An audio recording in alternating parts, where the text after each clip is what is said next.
And good morning, everyone. Happy Wednesday morning to you, and welcome back to Morning Musings. My name is Don K. Preston. I'm the president of Preterist Research Institute of Ardmore, Oklahoma. Now, final warning, final notice. I shared with you on Monday that I'm getting ready to leave very shortly for Australia in order to make sure that I've got a voice when I get over there, to ensure that I will have a voice for all of the times that I'll be speaking over there. I'm not going to be doing filming for the next 2 weeks, and so I will not be with you. I apologize for that. I hope you miss me. I really do. So anyway, be sure, while I'm gone, go back and look at my videos in the past, rehearse some of the things that I've said, and just, maybe just a fair word of warning here. Because I'm going to be gone doesn't mean I won't be on the computer.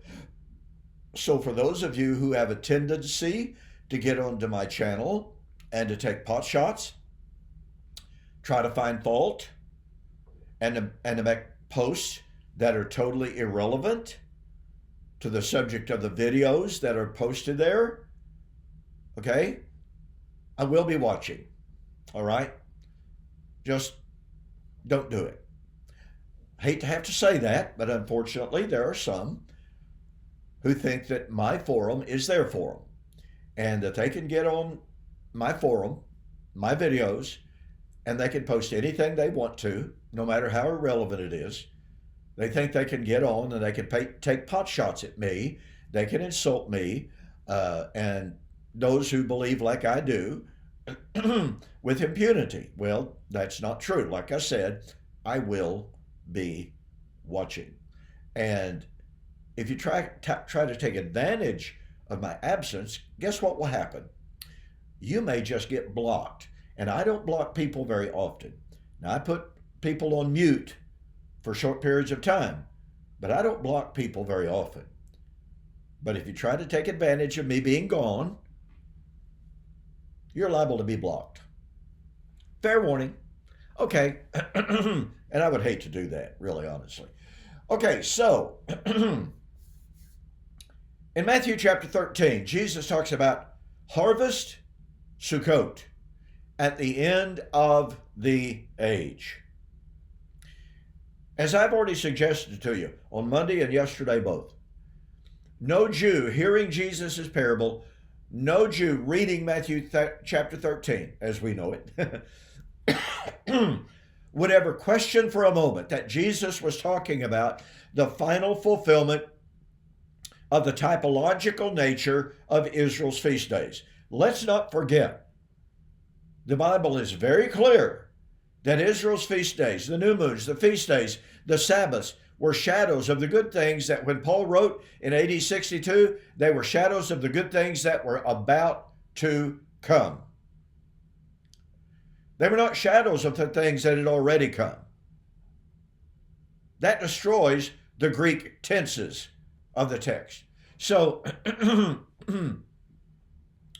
when we understand that the final three feast days of Israel's festal calendar, Rosh Hashanah, Yom Kippur, and Sukkot, were what we would call the eschatological feast, representing, symbolizing, foreshadowing the judgment, the parousia, and the resurrection, then we can understand they were not yet fulfilled when Paul wrote in Colossians, when Hebrews was written, Hebrews chapter 10. Now, the law having a shadow of the good things that are about to come. This is very, very important. So I shared with you yesterday that when I was growing up, my father, and I never heard my grandfather preach, but he was a preacher too. I can only assume that my grandfather probably applied Matthew 13 to the end of the Christian age. That simply does not work. Now, Jesus said, Matthew chapter 13, harvest is at the end of the age.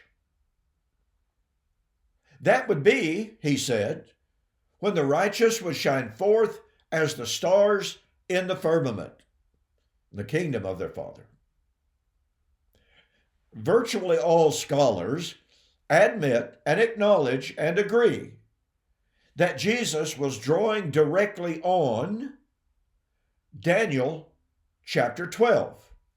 Now, I'm going to read Daniel chapter 12, verses 1 through 7. I really ought to read the entire chapter, but I'm not going to take the time to do that. Now, as a lead into this, let me point something out. In Daniel chapter 10, Daniel has been given the vision that extends from his day and his time all the way through and climaxing in the last days, climaxing in the time of the end. And in Daniel chapter 10 and verse 14, Daniel was told by the angel, I have come to give you an understanding of what will happen to your people in the latter days, for the vision pertains to the days yet future. Some translations say far off. So here we have the angel telling Daniel that the last days are far off. They're in the future. Not only are they far off, they're Israel's last days. Now, the Greek, that is the Septuagint, it is eskatou to hemera. It is literally at the last of the days. So at the last of the days, or I should say, the last of the days refers to the final fate of Israel. That's why when we talk about the last days, we're not talking about the last days of the Christian age. We're not talking about the last days of time. We're talking about the last days of Israel's covenant relationship with Yahweh. So we move on. Let me now read Daniel chapter 12, 1 through 7. Now at that time, and he is referring to the time of the transition from the time of Antiochus Epiphanes to the ascendancy of Rome. I'm not going to take the time to go into that. But at that time, Michael, the great prince who stands guard over the sons of your people, will arise. There shall be a time of distress such as never occurred since there was a nation until that time. And at that time your people, everyone who is found written in the book, will be rescued. And many of those who sleep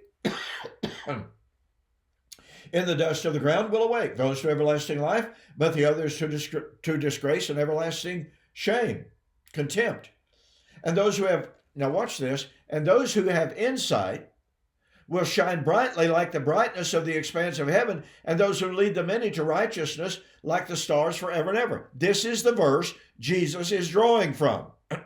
Let me say again, scholar after scholar, men such as E. Earl Ellis, such as Gregory Beale, in their scholarly monograms, point out Jesus was drawing on Daniel chapter 12, verse 3. But to continue. But as for you, Daniel, conceal these words, seal up the book until I'm reading from the New American Standard, which is a bad translation. It is literally until the time of the end. This translation says until the end of time. Many will go back and forth and knowledge will increase. Then I, Daniel, looked, and behold, two others were standing, one on this bank of the river, and the other on that bank of the river. And one said to the man dressed in linen, who was above the waters of the river, how long will it be until the end of these wonders? And I heard the man dressed in linen, who was above the waters of the river, as he raised his right hand and his left hand toward heaven, and swore by him who lives forever that it would be for time, times, and a half time. And as soon as they have finished shattering the power of the holy people, all of these things will be completed. Now, folks, we have here a panoramic view of Israel's last days. Now, remember, Daniel 10:14 has already told us, Daniel, I'm going to give you a vision. That vision will start in Daniel's contemporary day, but it will stretch until Israel's last days. And Israel's last days would bring about this consummation at the time of the end. Not the end of time, but at the time of the end. Now, I want to take notice of something that is really, really powerful. And this is from the Septuagint. In the Septuagint of chapter 12, verse 1, we discover the use of the word time. It's translated as time in verse 1 about 4 different times. But it is the Greek word kairos, which means the divinely appointed time. Now, we could read that, and at that time, kairos, at that divinely appointed time, Michael the great prince shall stand up that stands over the children of the people. There shall be a time, an appointed time of tribulations, such tribulations as has not been from that time, from the time that there was a nation. This goes back to Deuteronomy chapter 32, 5 and following, but I won't address that, on the earth until that time. And at that time, your people shall be delivered, everyone that is written in the book. So, 4, perhaps 5 times, we are told these events are for the appointed time. They are for the appointed time of the end. Look at verse 4. And you, Daniel, close the words and seal the book to the time of the end. Notice how they reverted to time of the end instead of end of time, even though you've got essentially the same terminology. In verse 4, until the time of the end is Hios Suntolios, Hios Chiron, Kairu Suntolios. Until the appointed time of the consummation. Folks, do you kind of get the idea that Daniel is dealing with a very specific time? A time divinely appointed for the Great Tribulation, divinely appointed for the resurrection, divinely appointed for the end. And in Matthew 13, Jesus said, the harvest is at the end of the age, soon to Leah. Daniel's talking about the soon to Leah. Jesus is talking about the soon to Leah. Daniel was talking about the harvest, which is the resurrection. Jesus was talking about the harvest, which is the resurrection. Daniel was talking about the end of the days, which, by the way, means the end of the days would be at the last day.